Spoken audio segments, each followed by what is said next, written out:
Hello, good day po sa ating lahat. It's me again, DIY Electromoto. So ngayon meron na naman akong panibagong share sa inyo na senyales kung battery ng ating motor ang may problema. So yan, nandito yung ating C200. Ito pala mga ka-DIY is applicable ito sa mga carb type na mga motor.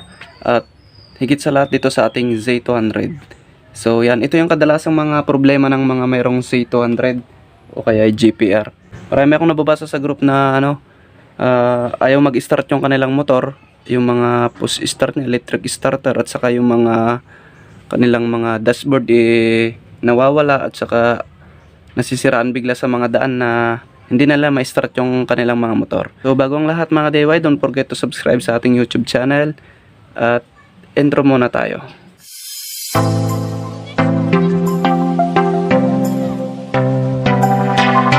So ito yung pang-testing natin sa ating motor. Ito pala mga DIY is sira na ito. Ayan. So yan, tanggalin natin itong upuan. Ayan yan. Tapos ito, tanggalin ko itong pamunas. Tanggalin lang natin yung connection ng ating battery.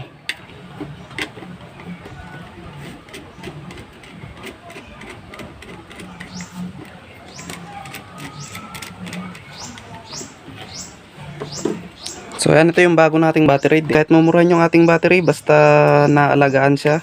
At meron siyang, lahat kasi ng battery mga ka-DIY is merong wastong meron siyang maintenance na sinasabi. Hindi basta sinalpak mo na lang, hintay mo na hanggang masira. Okay. Ito palang battery ng ating stock na motorcycle mga ka-DIY is sinasabi ng iba hindi to original. Nagkakamali sila, original ito mga ka-DIY. Nasa pag-aalaga lang kasi ito. A few moments later. Isalpak na natin yung battery. So isususin natin yung motor natin. So ayan o.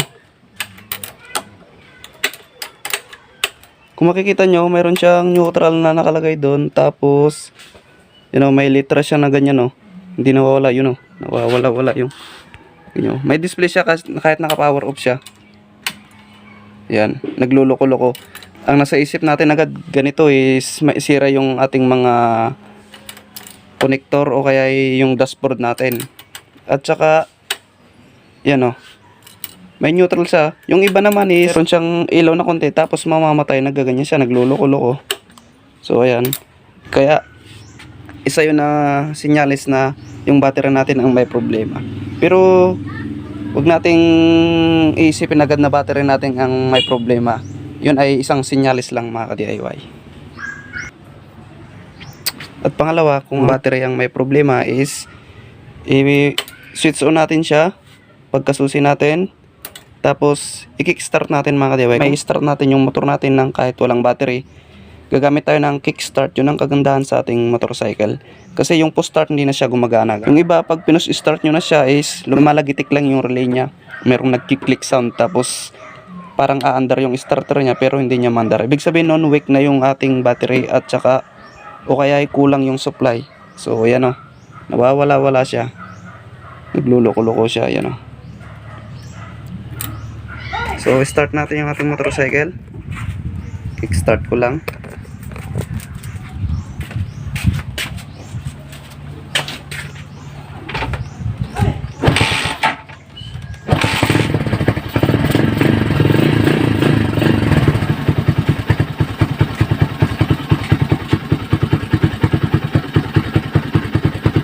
So ayan siya mga DIY, na-start na natin siya. Ibig sabihin yung battery ng ating motorcycle lang may problema o kaya yung supply niya. Kasi kaya natin siyang startin ng walang battery. Kasi kung walang supply na 12 volts yung ating electric starter is hindi niya mapapagana. Ibig sabihin noon may ina yung ating battery o kaya may problema sa connection. So yan, nagcha-charge siya mga DIY. Kung mayroon kayong digital na voltmeter, makikita nyo tumatalon-talon yung supply niya. Kagaya nito, 11, 10. Mamaya magiging 6 yan, biglang magdadrop. At saka yung dashboard natin is nawawala-wala yan. Yan ibig sabihin yung battery natin may problema. Tapos pag binira natin, tataas yung supply ng ating charger ng ating motor. Ibig sabihin good yung charger niya mga DIY. China-charge yung battery pero yung battery hindi nagcha-charge. So yan. kagandahan ng motor natin kasi meron siyang kickstart. Hindi kagaya ng iba na ano, wala siyang kickstarter. So may uwi pa rin natin siya. So yan, patay na natin mga ka-DIY. So kung nasira naman tayo sa daan mga ka-DIY, ganun lang gawin nyo. Kung ayaw mag-start yung inyong electric starter, gumamit kayo ng kickstarter para mapandar nyo yung inyong motor. Tapos pag naiuwi nyo na siya is ito troubleshoot nyo na siya kung saan yung kanyang problema. Ang unang yung i-check mga ka-DIY is itong ano, yan, yung fuse nya. Kung minsan napupuse yan, hindi masisira yung fuse natin mga ka-DIY kung walang shorted yung ating mga connection. Kaya pag pumutok yung ating fuse, ibig sabihin shorted na yung, mayroong shorted sa ating mga wire connection. Okay naman, kadalasan kasi nangyayari sa mga C200 is pumuputok na lang siya bigla, bumibigay siya sa katagalan kasi tube type lang ito mga DIY. Kagaya niya, no, tube type na sinasabi is ganyan siya, parang fluorescent lamp. Yan. Kung putol yung fuse nyo pala mga DIY is pwede nyo siyang jumperan ng manipis lang na wire, yung hibla lang ang ilagay nyo, kagaya nito sa akin, no. Kasi pag makapal na wire, pag may short yung ating motorcycle, yung supply, kung may short yung mga connection is hindi niya kayang putulin. So may masisirang ibang mga electronic parts sa ating motorcycle. So napaka-importante nito, protective device to ng ating motorcycle. Para iwas sunog na rin mga DIY. Kasi masusunog yung mga wiring natin pag hindi natin, pag malaki yung nilagay nating jumper wire dito, kasi hindi siya mapuputol. Pag manipis lang kasi na ibla, mapuputol siya agad. So kung good naman ito mga DIY, kuha ka lang kayo ng multi-tester. Nakapaka-importanting meron kayong multi-tester. Kung wala naman kayong multi-tester, gaya ng sinabi ko, like kung sinasabi sa inyo na digital voltmeter ang kailangan ninyo mga ka-DIY, yan, parang multi-tester na rin yan. Kasi sinasabi niya kung ilang voltahe yung ating battery. At yung connection nito, madali lang, kabit nyo lang dito sa positive at negative ng ating battery. So sit natin sa DC. Kasi hindi naman lahat mayroong pambili ng multi-tester. Digital voltmeter is mura lang yung mga ka-DIY, mga 150 lang yata yun. Mayroong pang mas mura yun mga ka-DIY, kahit yung mumurahin lang yung mga nabibili sa mga bangke-bangketa, yun. Okay na yun. Accurate naman yung reading ng mga yun. Kaiban nga lang madali siyang masira. So ayan, titesterin natin siya, positive, negative.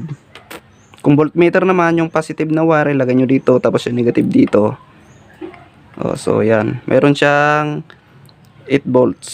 So ibig sabihin kung mababa yung ano, ang gawin nyo, kung mababa yung charge ng inyong battery is i-charge nyo muna siya. Kailangan nyo ng charger mga ka-DIY para ma-confirm nyo na talagang ito lang. Baka lubat lang kasi siya. Minsan kasi nalulubat yung ating battery, nadidrain siya bigla pag nagwashing tayo kasi may mga nababasang mga wire connector sa ating mga motorcycle, kaya yun, nagsushort siya, yung voltahe nito is nagdadrop siya. Lalo na pag yung fuse nyo ay jumper na, matabang wire yung nilagay nyo, hindi niya na kayang putulin, kaya yun, biglang lulubat na ito mga DIY. At isa pang sinyalis na sira ang ating battery mga DIY is buntis na siya. Yan. Kung wala kayong 12 volts charger na battery mga DIY is, kung mayroon kayong mahihiraman ng battery ng motorcycle, ikabit nyo kahit anong size mga DIY, kaya niyang i-start yung ating motor. Pag na-start nyo siya, ibig sabihin itong battery talaga ang mayroong sira. So ganun lang ang pag-troubleshoot nito mga DIY. At isi-share ko pala sa inyo mga DIY based on my experience. Na-encounter ko tong ganito. Mayroong battery na ano nung chinaros ko siya is 12 volt siya, na-charge siya 12.6, ganun, mga 7, ganun. Chinaros ko siya ng isang oras. So, mayroon na siyang charge. So, nasa isip ko, okay na siya. Nung tinisting ko na siya, nung kinabitan ko siya ng voltmeter. Yan. Kinabitan ko siya ng voltmeter. Binantayan ko siya Tapos, sinubukan ko siyang i-post start. Nung pinost-start ko siya is, hindi niya napagana, nag-click lang yung yung relay niya, tapos yung starter niya parang umandar, parang mayroong umugong, nag-vibrate. Ganon. Tapos nung chinek ko yung battery niya is nag-drop na siya uli sa mga 10 volts. So ibig sabihin sira na yung battery niyo mga DIY. Mabilis siyang ma-charge, mabilis siyang mag-drop. Dapat yon yung 12.6 nung ginamitan niyo siya ng post starter is mga 12 point, basta 12 volts pa lang siya. Bumaba lang siya, point lang, ganun, mga bumaba 12.4 ganun. Kasi matakaw kumain ng charge ng battery yung ating push start. So, yun lang ang pag-troubleshoot mga ka-DIY. Kung ang motorcycle natin ay battery ang may sira, napakadali lang basta meron kayong gamit na multi-tester o kaya digital voltmeter. Yan. Sinare ko lang kasi itong video na to kasi marami ako nakikita sa group sa mga Facebook na problema nila, hindi nila ma-start yung motor.